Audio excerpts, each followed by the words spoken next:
Madame, Monsieur, bienvenue sur Canal 29. Nous sommes heureux de vous recevoir, non pas pour une émission comme nous le faisons traditionnellement le mercredi, c'est-à-dire une présentation des activités culturelles ou associatives qui se tiennent sur la commune de Vernier, mais comme cela nous arrive de temps en temps, l'opportunité de pouvoir partir à la découverte de sujets qui sont peut-être un petit peu plus en dehors de nos frontières, mais qui n'en sont pas moins inintéressants, bien au contraire. Et la démarche de rencontrer quelqu'un qui va pouvoir, je dirais, alimenter la conversation. Et pour cette rencontre, nous allons parler cuisine belge et peut-être quelques particularités de la cuisine liégeoise. Et pour ce faire, c'est un deuxième Bernard qui est à mes côtés. Bernard, bonsoir. Eh bien, Bernard, bonsoir. Merci de votre invitation, de ton invitation plutôt. Restons dans le côté sympathique, puisqu'il n'y a pas de secret, nous nous connaissons depuis quelques années déjà.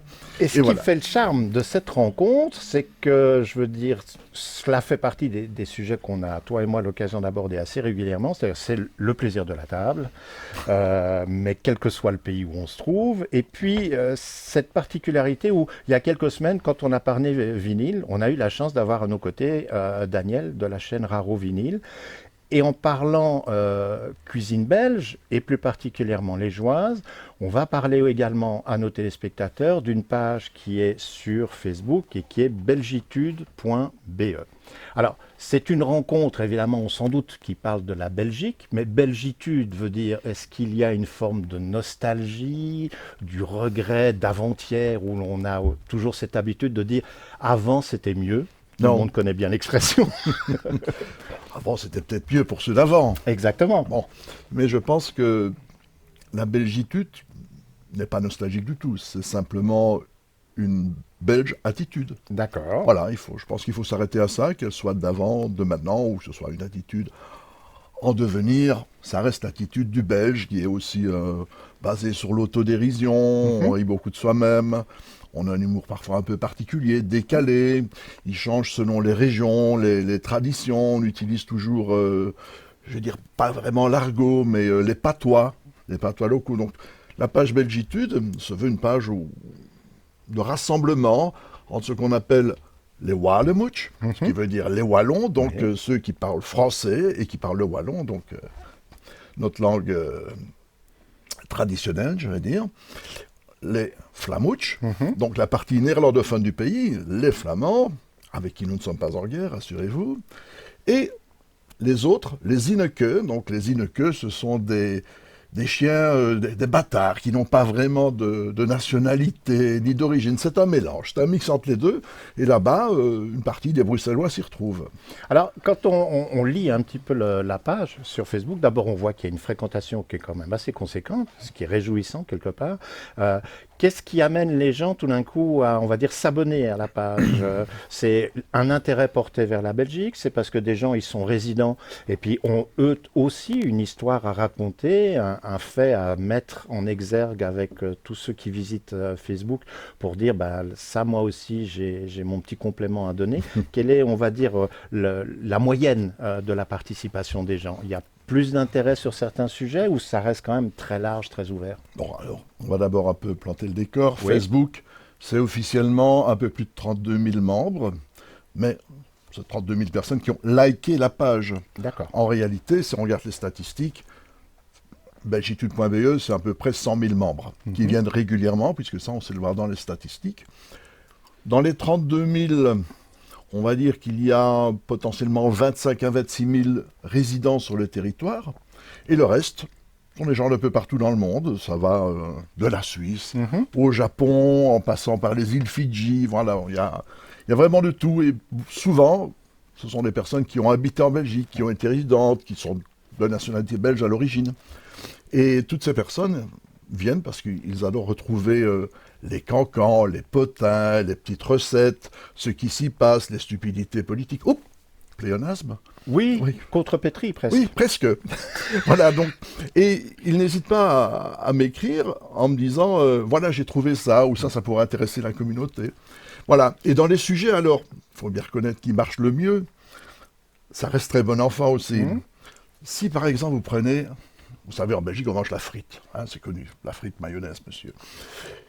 Et là-dessus, avant, pour les nostalgiques, il y avait des cornets de frites, vraiment. Oui, c'était du papier journal même. Oui, c'est à l'origine du papier journal. Et alors, avec le temps et l'arrivée du plastique, qu'est-ce qu'on a fait? On a fait des raviers.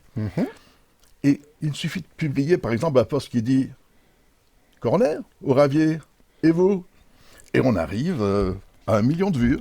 Parce que les gens soit cliquent, soit s'expriment en Oui, disant « je s'expriment préfère vraiment, l'un, l'autre ou les deux ». Et ça mène pas à des vrais conflits, mais un peu une guerre du côté pratique. Et puis le nostalgie qui dit, oui, quand on a le cornet, on devait mettre les doigts dedans, on avait de la sauce jusqu'au coude. Voilà, ce genre de choses. Ça faisait son charme. Moi, j'adorais cette époque. Et si on rajoute à cela que quand on parle justement de la Belgique, il y a un moment, on évoque la frite.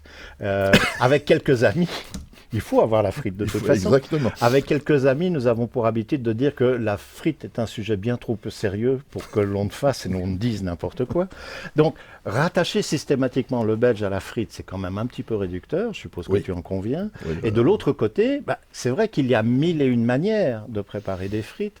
Est-ce qu'on le fait avec des pommes de terre fraîches? Est-ce qu'on va acheter les choses congelées? Ou Dieu sait ce que l'industrie professionnelle peut encore nous proposer. Et puis après, les recettes à la maison qui vont varier. Bruxelles, Liège, on ne fait peut-être pas la frite de la même manière. On va être dans un autre endroit du pays. Ils ont peut-être aussi, eux, leur façon d'accommoder les choses. Donc, si on retire cette idée préconçue de le français, il a un béret, une baguette de pain, le belge a obligatoirement un cornet de frites dans la main, non quand même. Non. J'hésite. Tout à fait d'accord. J'hésite. Et ayant traversé le territoire en long et en large, je pense que la frite belge reste la frite belge. D'accord. Il n'y a pas 36 000 façons de la cuire. Soit on la cuit traditionnellement, soit maintenant il y a les nouveaux systèmes, on la passe au four, il y en a qui la font au micro-ondes, tout ça, mais je vous le dis, monsieur Vatin, tout ça, c'est nul. Et je dirais même, c'est nul. C'est même pas une zoance, hein. Oui, c'est nul à mort. Donc, la vraie frite, vous voulez qu'on en parle un peu? Avec de grand plaisir, si on a le droit de la divulguer. Oui, bien sûr, on a le droit de la divulguer, il faut même... La partager. La partager, qu'elle traverse le monde et que tout le monde arrive à faire des frites croustillantes et moelleuses en même temps à l'intérieur. Tu vas nous donner faim, là, fais attention. C'est trop tard. Donc, il y a la recette traditionnelle. Donc, pour faire une bonne frite, tout le monde dit prenez une binche. Donc, cette pomme de terre habituelle. Il n'y a pas que la binche à mes yeux pour faire une bonne frite, mais c'est la pomme de terre que l'on trouve toute l'année, c'est la plus courante. Et elle concerne absolument tous les Belges, on la trouve dans tous les les supermarchés, les petits magasins de proximité, tout ça. Donc ça, c'est pas un souci. Donc on peut partir sur la binche pour monsieur tout le monde. Pour d'autres, moi j'ai un petit faible pour une pomme de terre qui vient de Chypre, la Nicolas, et qui nous arrive en mois d'avril, au mois de mai. Ça dure à peu près 2 mois, et puis après c'est terminé. Donc, des Nicolas en enfant Belgique, mais pas celle de Chypre, pour une particularité. Elles sont assez grandes, elles ressemblent très fort à une binche quelque part, mais je trouve que leur chair est bien plus savoureuse. Voilà, c'est un exemple parmi tant d'autres. Donc, pour faire une bonne frite, qu'est-ce qu'on fait? On prend une pomme de terre et on l'épluche. Beaucoup de personnes commencent par la nettoyer, la laver dans l'eau. Non. Ça ne se fait pas. Mais vous êtes en train de casser tout un mythe. Je casse un mythe, tant pis. Si vous nettoyez votre pomme de terre à l'eau, ça veut dire que vous enlevez tout l'amidon qu'il y a autour de la pomme de terre, de la chair de la pomme de terre. Et donc, quand vous allez la cuire, qu'est-ce qui se passe? Plus d'amidon, les graisses rentrent dans la frite et vous allez avoir une frite grasse. Elle ne sera jamais bonne à manger. Elle sera toute grasse, j'en aurai plein les doigts, tout ça. Voilà. C'est pas intéressant. Donc surtout, ne lavez pas vos pommes de terre. Chez nous, pourquoi dit-on qu'on a la meilleure frite du monde? Parce que nous faisons 2 cuissons, voire 3. On va rester sur une cuisson standard, donc 2 cuissons. La première devrait se faire logiquement dans de la graisse végétale, à 170 degrés. Regardez vos frites, dès que le petit bord, le petit bout là, il commence à être croquant et légèrement brun, retirez-les de la graisse. 20 minutes de repos, plus ou moins, ce qui vous permet de préparer un deuxième bac si vous avez beaucoup d'invités. Sinon, c'est un peu fastidieux si vous n'avez pas le nombre de friteuses, comme dans les frites cotes, c'est baraque à frites. Voilà. Dans les frites cotes, il y a 4 à 5 bains qui sont en attente, donc c'est jamais un souci. Chez vous, c'est plus dur. Ou alors, vous investissez une double friteuse, c'est un minimum. D'autant plus que le premier bain qui est végétal est différent du second, qui lui se veut être du blanc de bœuf, monsieur. Oh, c'est vite. Oui, l'ensuite, le blanc de bœuf, qui va justement lui donner toute son, comment dire, sa noblesse à la frite. Donc, le deuxième bain se fera à 190 degrés. Et celui-là, j'ai difficile à vous donner un temps de cuisson. Ça dépendra de la pomme de terre, de son année, de la taille de la frite. Hein. Ouais. Moi, je vous parle d'une frite belge, quoi. Hein, donc, standard, plus rouge et blanc. Taille, là. Oui. Trop facile. Mais non, pas rouge et blanc, noir, jaune, rouge. Oh, cher Bernard. Et, voilà, vous me coupez. Mais je sais bien. Vous en étiez au deuxième bain. Au deuxième bain. Donc, très souvent, que fait-on ? On sort les frites pour les mélanger, surtout si vous en mettez beaucoup dans le panier. Et puis automatiquement, la température baisse. Donc moi, je conseille juste de ne pas les remettre tout de suite dans le blanc de bœuf, attendre qu'ils soient de nouveau à température, et de les y plonger. Et après, en général, on va dire 2-3 bains, et après les avoir mélangés, nous y sommes. Il suffit simplement de la goûter. Si elle est croustillante à l'extérieur et moelleuse à l'intérieur, on a gagné. C'est off. Et ça se pratique encore quand même régulièrement, ou bien les gens finissent un petit peu par abandonner, non pas par rapidité, et encore qu'on sait aujourd'hui que les choses doivent aller tellement vite que je suppose que la cuisine est l'une des conséquences oui, où on change les habitudes. C'est le monde moderne qui prendra encore le temps de faire 2 cuissons avec 20 minutes d'attente entre les deux. Voilà, il faut être un peu puriste ou aimer ça, mais non, la plupart du temps, les personnes vont au supermarché, se chopent un sachet de frites. Et on ne se pose pas de questions. Selon ce qui est écrit sur le sachet, une seule cuisson. Ouais. Mais pour moi, même si vous achetez des frites déjà pré-cuites et tout ça, faites malgré tout 2 cuissons, c'est un plus. Hein. Bien sûr. Ça va bien. Alors, il y a tout le reste, hein, les frites au four et tout ça. Je ne suis pas un grand fan, mais bon, ça peut dépanner. Ça peut dépanner, oui. Alors, pour ceux qui suivent la presse, vous avez certainement constaté, il y a quelques mois maintenant, qu'il y a une friterie qui s'est ouverte à Genève, et ce sont 2 Liégeois qui la tiennent, monsieur. Oui. Et ils respectent la tradition avec le blanc de bœuf. Donc, on vous mettra les références si jamais cela vous intéresse. Pas de souci. Des Liégeois. Des Liégeois. Je ne peux dire qu'un mot alors. Magnifique, hein? Non, oufti. Oufti. Oui. Oufti. Bon, là, on mettra la traduction en bas de l'écran.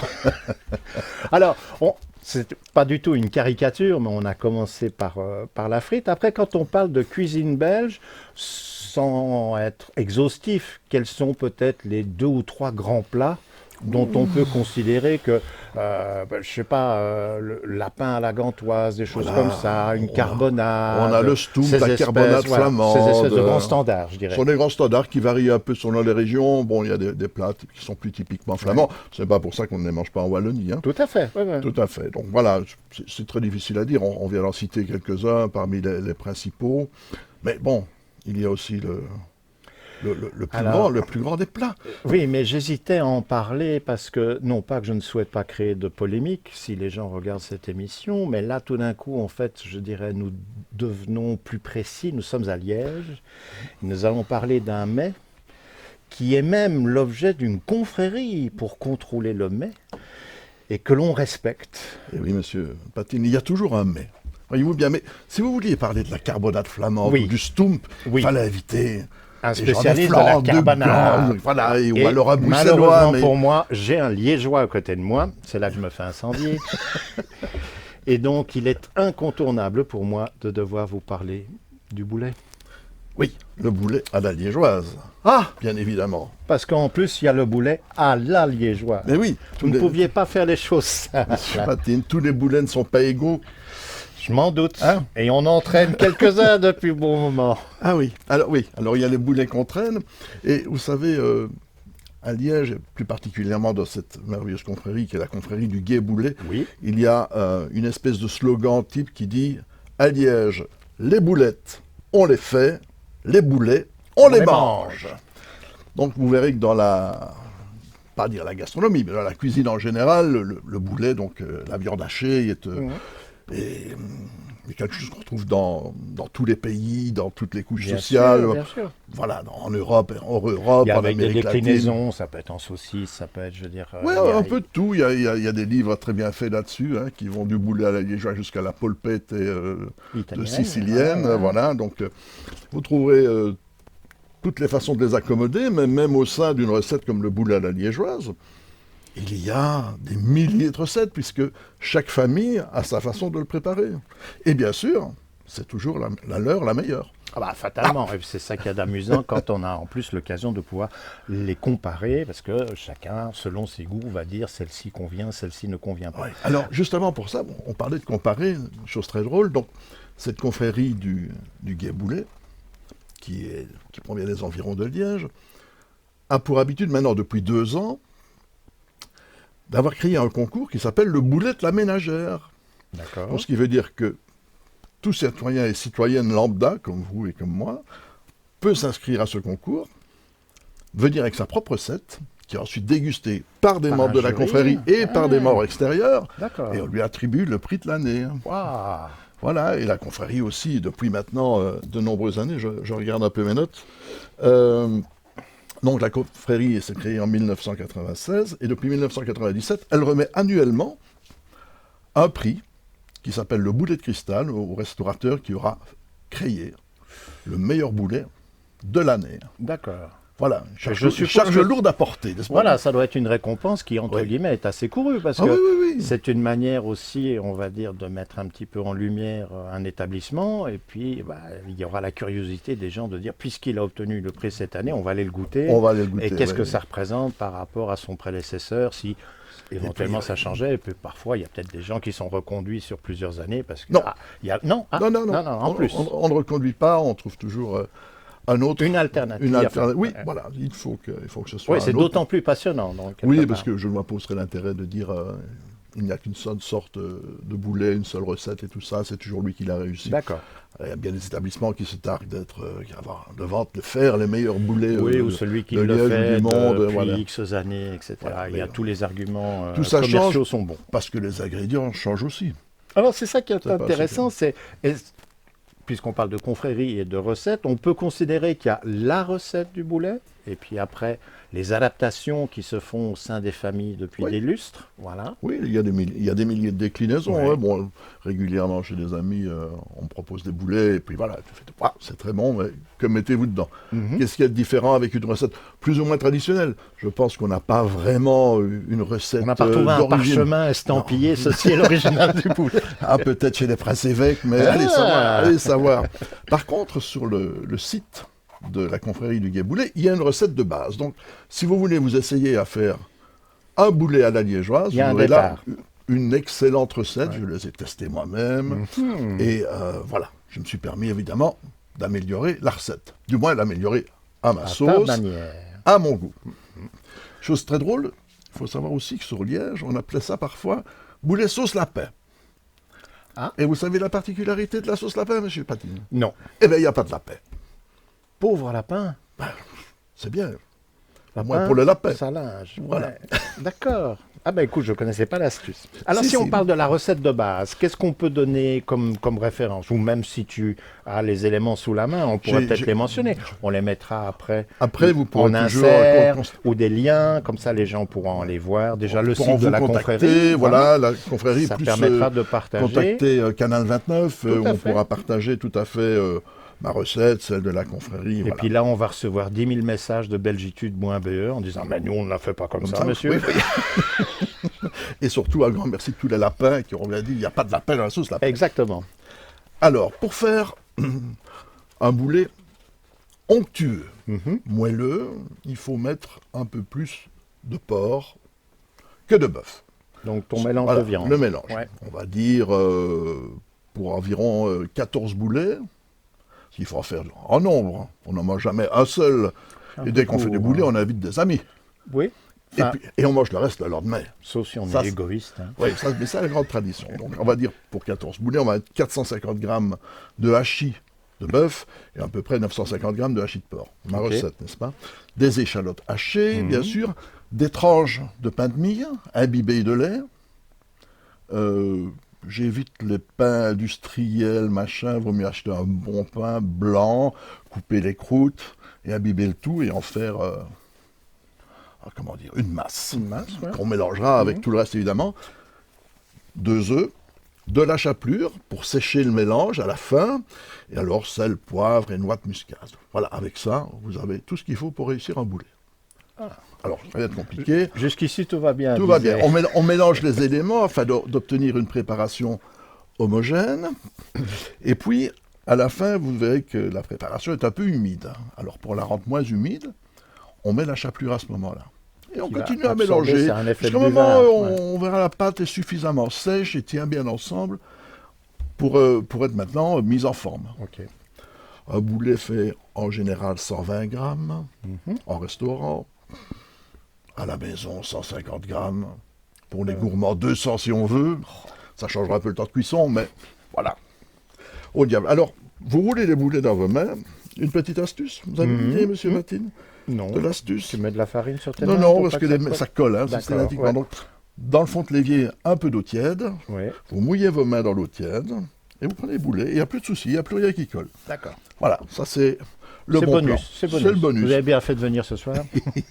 Vous placez tous vos boulets dans une neige frite. Hein. Vous voyez, dans le four, il y a toujours ce plat avec un petit renfoncement là. On peut faire aussi des bains-maries dedans. Vous les mettez tous là-dedans. Vous beurrez bien le tout à l'avance. Un peu d'huile si vous voulez, ça évite que le beurre ne roussisse. Ouais. Hein. Et vous les laissez cuire au four à 180 degrés pendant environ 35 minutes. Moyenne. Selon la taille du moule. Vous faites des 200, rajoutez 5 à 10 minutes, jetez un œil dessus, changez de sens pendant la cuisson, donc qu'il soit bien doré partout. Voilà, et avec ça, vous aurez un excellent boulet. Après, pendant que ça cuit, que faites-vous? Vous faites la sauce, évidemment. Et oui, parce qu'il y a une sauce. Alors la sauce, c'est, pas dire plus compliqué, mais il y a des ingrédients. Il faut, on peut dire, 2 gros oignons. Ouais. Ce qu'on appelle les oignons de type espagnol. Ça vous évitera d'en nettoyer 10 si vous prenez des petits, donc 2 gros oignons, et en plus, une fois que vous les aurez hachés, il y aura des gros morceaux, c'est important. 2 à 3 branches de thym, 5 feuilles de laurier, un peu plus, selon les tailles des feuilles, il y a des petites, des grandes, 5 à 10 clous de girofle, des baies de genévrier, pour moi perso une vingtaine, mais à partir de 10 c'est bien, 4 cuillères à soupe de cassonade brune. Vous avez de la cassonade ici? Ah oui. On trouve. Pas systématiquement, mais on trouve. La cassonade n'est pas un élément inconnu sur le marché. C'est pas inconnu, on en trouve, c'est bien. Parce qu'il y a des endroits où la cassonade existe, mais elle ne s'appelle pas la cassonade. Exactement. Voilà. Ouais. Donc ici, de la cassonade, 4 cuillères à soupe, du vinaigre de vin, 1 litre d'eau, relevé d'un bouillon, donc si possible du veau. Donc vous prenez un fond de veau en poudre, vous le mélangez avec une eau, comme ça, 1 litre d'eau. Ça va vous faire le jus pour cuire la deuxième cuisson des boulets. Sel, poivre, évidemment. Et puis, le sirop. À Liège, c'est facile, il y a du sirop de Liège. Mais ici, avez-vous du sirop? Vous voyez, un sirop de poire, un sirop de pomme Ça risque d'être un peu plus sucré, peut-être pas tout à fait dans les mêmes, les mêmes parfums, on va dire. C'est très sucré, le sirop. Hein. Oui, mais différent. À essayer. Ouais. Ou alors, on va vous trouver une adresse qui importe le sirop de Liège et le blanc de bœuf, monsieur, parce que tout le monde n'en a pas. Exactement. Et alors, après ça, prévoyez quelques raisins de Corinthe. Vous voyez ces petits raisins secs. Voilà, ça, c'est assez important. Alors, pour la préparation maintenant, dans le jus de cuisson, ou dans du beurre, parce que parfois, les boulets qui ont cuit au four n'ont pas donné de jus. Ouais. Même je trouve que c'est rare quand ça en donne. Donc, vous faites fondre du beurre, vous faites revenir 2 oignons espagnols, mais alors hachés grossièrement, hein, pour avoir des tranches de l'épaisseur du petit doigt. Hein. Ouais, okay. Parce que quand ça va cuire longtemps, s'ils sont hachés trop petits, on les perd en cours de route. Ouais. Et ce serait dommage. Vous ajoutez là-dedans 2 à 3 branches de thym, du thym en branche, hein, pas du thym comme on trouve en pot, voilà, pas en poudre, en branche. Les feuilles de laurier, bien sûr, les clous de girofle, les baies de genévrier. Vous ajoutez vos 4 cuillères de cassonade brune, et la cassonade à ce moment-là, ça va former un caramel. Oui. Vous allez le voir tout de suite. Hein. Le caramel se forme, il ne faut pas le laisser se former trop longtemps, c'est pas le but. Donc qu'est-ce qu'on fait? On va le déglacer. Et on va déglacer avec quoi? Avec du vinaigre de vin. Ok. Voilà. Une fois que c'est fait, ne vous étonnez pas. Quand on déglace, ça fait beaucoup de fumée. Une fois que c'est fait, vous videz votre litre de bouillon de veau. Vous salez, vous poivrez. Vous rajoutez 2 cuillères à soupe du sirop que vous trouverez, c'est important, et vous laissez cuire à feu moyen, voire à feu doux, encore 35 à 40 minutes. Ah oui, ça Voilà. mijote bien. Quoi. Ça, c'est là, et ce n'est Ouais. pas terminé. Une fois que c'est fait, vous retirez les boulets de la casserole et vous liez la sauce. Hein. Donc, si elle est trop liquide, n'hésitez pas, vous mettez de la maïzena, par exemple, ou alors, la bonne vieille recette, vous prenez 50% de beurre, 50% de farine, et vous faites un beurre manié. Oui. Hein. Vous ajoutez à ce moment-là les raisins de Corinthe, vous rectifiez l'assaisonnement, sel, poivre, machin, et puis vous disposez les boulets, et là, vous mettez le couvercle, et vous laissez cuire à feu doux jusqu'à votre repas, qui vous permettra pendant ce temps-là de faire quoi? Vos frites dont vous avez vu la recette précédemment. Effectivement, maintenant qu'on associe les deux, mon Et oui. adjudant. Et que manque-t-il encore? Alors, nous sommes en train de faire les frites, les boulets sont en train de mijoter. Que nous manque-t-il? À boire? Non, Ah, pardon. non, Quoi? Qu'est-ce qui manque? mais la mayonnaise. Oh! Allez, une frite sans mayonnaise. C'est un plat léger, Oui, dis-moi les c'est- boulets. Mais il vous faut de la mayonnaise. Et si possible, faites la maison. Là. Évitez les mayonnaises industrielles. Tu as quelque chose contre les tubes? Oui, les tubes de mayonnaise, mais j'ai rien contre les tubes de l'été. Donc, si Voilà. j'ai bien compris, tu vas nous donner quelques pistes Non, pour non, faire sa mayonnaise à Oh, la la maison. mayonnaise, c'est assez simple. Hein. De la moutarde, une cuillère de vinaigre, 2 jaunes d'œufs, pas les blancs, gardez-les pour faire de la meringue. Moi, je mets un petit peu de poivre noir, pas de sel du tout, Mhm. et puis vous remplissez votre godet jusqu'à 240 ml avec De l'huile. de l'huile de tournesol. Ok. Ne mettez pas de l'huile d'olive, ça marche pas très bien. Pour en mettre un petit peu, mais la base c'est l'huile de tournesol, la mayonnaise prendra beaucoup mieux. Et si vous n'avez pas le tour de main pour la faire, vous prenez un plongeur, 2 minutes, la mayonnaise est tip top, un petit peu au frigo pour qu'elle se solidifie, D'accord. et c'est parfait. Et maintenant, le dernier point que vous avez abordé tout à l'heure, monsieur Patine, la boisson. Ah, tu m'as fait peur. Oui, J'ai cru qu'on allait mourir de soif ici. oui. Et alors, Qu'est-ce que vous conseillez? Une bonne bière, voilà, pour vous, ce sera une bonne bière. mais Une bière locale, hein, vous en avez ici suffisamment. les bières artisanales, Bière artisanale, effectivement. j'ai vu qu'il y avait de la soif. Oui, qui Voilà. s'écrit SWAF. Voilà, donc en Belgique, il y a aussi une terre de bière, il y en a vraiment beaucoup. On s'en sert aussi dans les cuissons. Certains mettent de la bière d'ailleurs dans la sauce avec les boulets, Oui, ok. selon les régions. Moi, personnellement, Plutôt vin. un bon Bourgogne Ouais. qui a du corps, qui tient au corps. Et là, c'est le bonheur assuré. Hein. Voilà. Mais c'est quand même donc un plat qui va demander de la préparation. En gros, on va commencer à travailler là-dessus le matin et ce sera pour le repas du soir, je dirais. Oui, ne laissez pas mijoter les boulets jusqu'au repas du soir. Voilà. Hein. Ouais. Mais les laissez mijoter à l'apéro, ça prend 1 heure environ. Ouais. Ben là, vous les mettez à feu doux. Ok. Et là, ce sera parfait. Voilà, comme ça, oui. Mais commencez dès le matin, oui, je vous le conseille. Surtout si vous êtes novice. Après, ça va vite. Un peu d'organisation. Et alors, avec la curiosité dont je connais les auteurs de la page belgitude.be, est-ce que vous êtes parti du principe de se dire, est-ce que les boulets liégeois se sont exportés? Et si oui, où les ai-je rencontrés pour la dernière fois?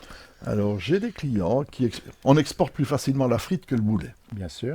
Voilà. Mais le vrai liégeois qui est allé s'installer, par exemple, dans le sud-ouest, du côté de Carcassonne et tout ça, il y a notre ami Johan Storm qui est là-bas, qui vend toutes les bières belges, les frites belges et une partie des boulets et autres cervelas et machin belges.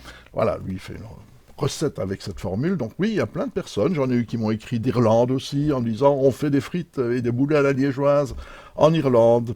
Voilà, ça s'exporte un peu partout. D'ailleurs, la preuve, vous en avez 2 ici, à Genève. Pour les frites en tout cas. Alors pour les boulets, j'ai pas encore eu l'occasion d'en voir sur des cartes de restaurants ou autres, mais c'est une idée à lancer. On serait surpris de ce que ça pourrait donner comme résultat. Alors, si ce principe vous a intéressé, nous avons parlé cuisine belge, certes d'une manière assez rapide. Nous avons finalement fait le circuit de Spa à toute allure. Nous avons un petit peu développé une spécialité liégeoise. L'idée pour nous, c'était peut-être de vous tendre la perche en disant, en partant à la découverte de la Belgique, il n'y a pas que les standards ou ce que l'on a dans, je dirais, l'esprit collectif. Donc, si vous avez des idées, si vous avez des suggestions, vous pouvez les faire en allant sur la page Facebook dont on rappelle l'intitulé belgitude.be. Vous pouvez également laisser vos commentaires lorsque la vidéo sera mise en ligne sur la page Canal 29 avant Cheverny, ou vous nous retrouvez sur YouTube ou sur Facebook. Là aussi, n'hésitez pas à laisser vos commentaires, vos suggestions, vos idées. Et puis ce sera peut-être un défi, puisque si nous commençons à parler cuisine, boisson sur cette antenne, c'est parce qu'il y a, comme on dit, dans les tuyaux, c'est très moderne, j'adore cette expression, pour la rentrée, c'est-à-dire pour le mois de septembre, un rendez-vous qui sera peut-être seulement mensuel, mais où nous avons l'intention de parler justement cuisine, restaurant, boisson, spécialité. Et le défi, eh bien, maintenant qu'on a une recette pour faire des boulets, ce sera peut-être de réunir ce que contient la recette, les éléments nécessaires, et d'essayer de cuisiner par nous-mêmes nos premiers boulets.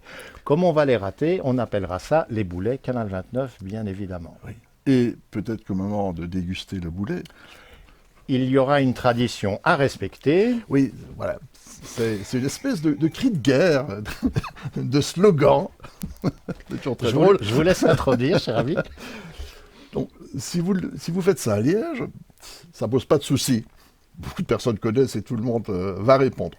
Donc, cette confrérie du Gué Boulet a beaucoup de membres. Il y a des marmitons, des maîtres-queux, et puis alors, il y a les grands maîtres, dont le prix Milly, qui est le premier chef, le grand maître du boulet, de la confrérie et du boulet liégeoise, qui pousse un cri comme tonitruant et qui crie très fort « Gué, gué, gué !» Boulet ! Voilà, et tout le monde de répondre « Boulet !» Voilà, la première fois que vous le ferez à la maison, ça va pas être évident. Et sauf vos enfants, ceux qui se connaissent. Mais alors après, vous allez voir, c'est un truc assez communicatif. La preuve, même sur Canal 29, vous aurez entendu ce cri de guerre. On espère donc avoir bientôt tous vos commentaires. N'hésitez pas, si vous en voulez d'autres, que ce soit sur la cuisine belge ou sur d'autres sujets. Nous, en tout cas, on se réjouit d'avoir vos retours. À très bientôt sur Canal 29. Merci Bernard. Cher Bernard, ce fut un plaisir. Au revoir. Gueulez,